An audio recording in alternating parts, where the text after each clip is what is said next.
안녕하세요. 네, 오늘 시간에도 지난 시간에 이어서 북한의 시장에 대해서 하나하나 살펴볼 건데요. 오늘 시간은 시장의 유통구조에 대한 이야기를 들려드리겠습니다. 북한 시장의 유통구조에서는 여러 가지 살펴볼 점들이 있는데요.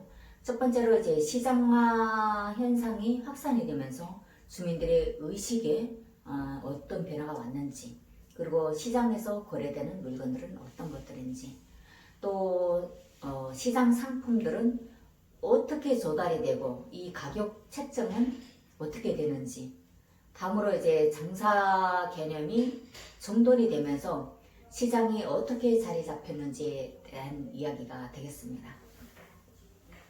북한 시장의 유통구조를 설명하기에 앞서 북한 주민들이 시장에 대한 의식 변화를 먼저 말씀드리겠습니다.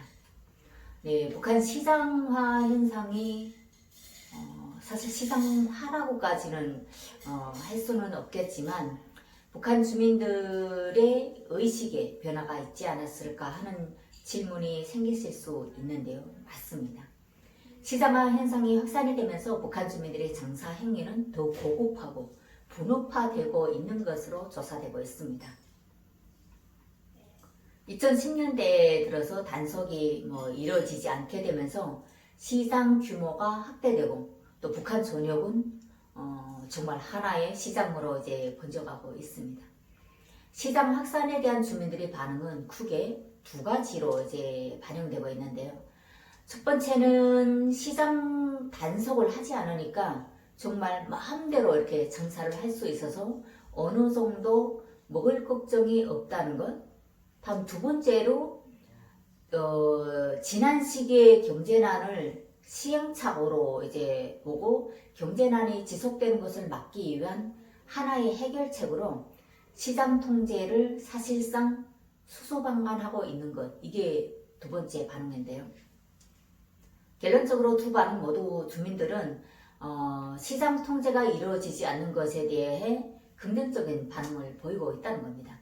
결국 시장 확산이 1990년대 중반에 이제 경제난으로 인해서 그때는 사실 이외에 거미줄치게 생긴 주민들이 먹는 문제를 해결해 줬다고 해도 틀린 말은 아니라는 겁니다. 그러니까 시장 확산으로 다양한 물건들이 유통이 되면서 안전 자리에서도 저쪽에 먼 곳의 물건을 당일 받을 수 있는 서비스는 2010년대부터 이제 등장해서 주민들의 경제 활동에 많이 이용이 되고 있는 실정입니다. 네, 두 번째 이제 장마당에서 거래되는 물건들, 정말 북한 주민들은 흔히 이런 말을 잘합니다. 장마당에는 고양이 뿔 내놓고는 다 있다. 사실 고양이는 뿔이 없죠.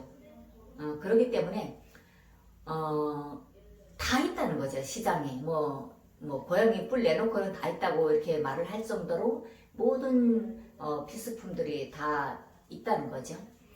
그만큼 북한 시장에는 여러 가지 생필품은 물론 식량을 비롯해서 사람이 생활하는 데 필요한 것들이 다 있다는 뜻이라고 생각하시면 될 것 같습니다. 제가 이제 조사를 해오면서 대략 북한 시장에서 팔리는 물건들을 크게 이제 분류를 해봤는데요.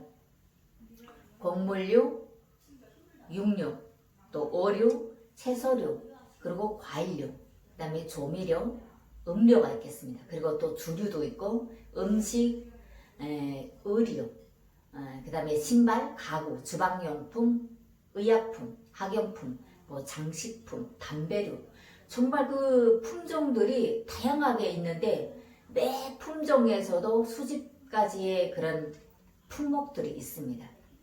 11년째 제가 북한 시장을 모니터링하면서 시기별로 혹은 또 연대별로 이렇게 새롭게 등장하는 품목들을 보면 북한 주민들의 생활 수준을 어느 정도는 가늠해 볼 수도 있습니다.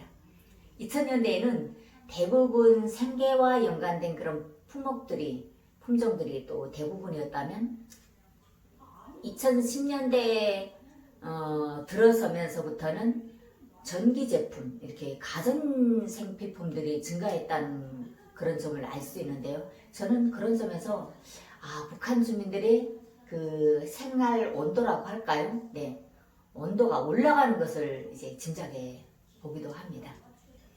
다음 세 번째로 이제 북한 시장에서의 상품 조달 그리고 가격 책정은 어떤지 궁금하신 분들이 많을 것 같습니다.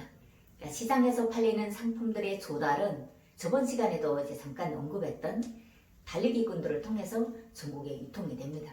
일부 장사꾼 개인이 직접 조달을 하는 것도 있지만 특별한 경우를 제외하곤 나머지는 모두 달리기꾼들이 이제 조달을 하게 되죠. 그러니까 북한 시장에서의 물가 책정을 잠깐 본다면 대부분 환율에 따라서 미세하게 오르고 내리고를 반복하는 게 통상적인 예이기도 합니다. 하지만 물건 도매제 가격과 또 서비스차의 가격도 상품 가격을 책정하는 데 영향을 줄 수 있습니다.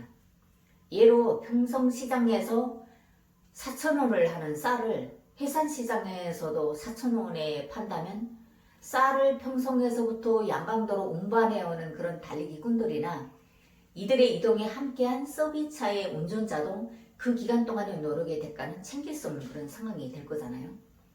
이 때문에 전국의 시장들에서의 쌀 가격은 조금씩 차이가 있습니다. 그리고 쌀 생산을 주로 하게 되는 황해남도와 감자가 주 생산물인 양강도에서의 쌀 가격이 정반대일 경우도 있습니다. 그러니까 곡창지대인 황해남도나 황해북도에서 자연적인 피해로 농사가 잘 안 됐다고 가정했을 때 양강도에서는 무역으로 쌀이 대량 수입이 됐다면 오히려 곡창지대보다 쌀 가격이 하락할 수도 있다는 겁니다. 이렇게 북한 시장에서의 가격 책정은 시장 환율이라든가 북한 당국의 시장 통제나 수입 현황 등의 영향으로 책정이 되지만 북한이 기본적으로 시장 물가 상승 부분은 일정 부분 통제하고 있어서 가격이 급상승은 그리 흔한 사례는 아닐 것으로 보입니다. 하지만 지난해 초부터 시작된 그런 코로나19 여파로 북한 시장에서는 한때 쌀 가격이 상승 조짐을 조금 보였었죠. 근데 금세 코로나 이전 가격으로 매매가 되고 있고요. 현재도 쌀 가격에는 변동이 없습니다. 그만큼 북한 당국이 시장의 그 물가 통제는 어느 정도 하고 있다는 것으로 보입니다. 네 번째로 북한 주민들의 장사 개념이 정돈이 되면서 시장에 어떻게 자리 잡혔을까 이런 부분인데요. 여기서는 도매상과 단계별 유통상에 대한 이야기를 하겠습니다. 북한 주민들은 이미 2000년대 초부터 도매상과 소매상의 관계로 서로 관계를 맺고 장사 활동을 진행하는 게 일반적인 모습입니다. 그 도매상들이 활약 있는 그런 유통으로 소매상들의 장사 활동을 지속하기도 하고요. 시장에서는 90년대와는 달리 체계가 좀 잘 잡힌 그런 시스템으로 가게 됐다는 거죠. 도매상들은 장마당에서 소매를 하는 장사꾼들이 어떤 상품이 필요한지를 알아가지고 필요한 종목을 가져오기도 하는데요. 이걸 한국으로 순환시키면 시장조사가 되겠습니다. 이런 시장조사를 통해서 어떤 제품이 여성 주민들이 많이 요구하는지 그리고 고급 상품을 구매하는 부류와 일반 상품을 구매하는 부류들에서도 어떤 형태의 상품을 요구하는지를 직접 이제 발로 뛴 조사를 통해서 확인을 하고 다음 단계로 해당 장사꾼에게 일종의 납품 관련 구두 계약을 하게 되는 거죠. 그러니까 사실 한국에서는 구두 계약을 구두 계약은 뭐 믿을 수 없는 거다 이렇게 간주하지만 북한 시장에서는 현재 구두 계약이나 약속도 유용하게 이용이 되고 있는 실정입니다.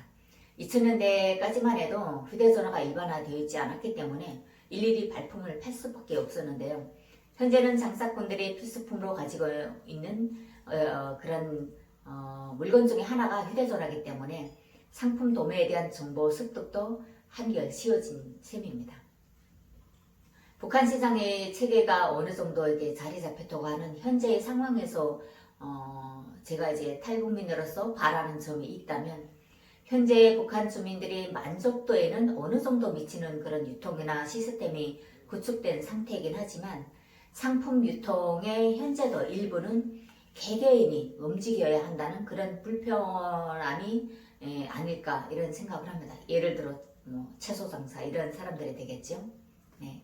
오늘 시간에는 시장의 이제 그 시장화 현상이 확산이 되면서 주민들의 의식에 대한 뭐 변화 그런 거, 또 시장에서는 어떤 물건들이 거래가 되는지, 또 시장 상품들은 조달은 어떻게 되고 가격은 어떻게 되는지, 또 주민들이 장사 개념이 정돈이 되면서 시장이 어떻게 어떤 모양으로 자리 잡히는지에 대한 말씀드렸습니다. 오늘도 귀한 시간 내주셔서 북한 시장 이야기를 들어주신 모든 분들께 감사드립니다.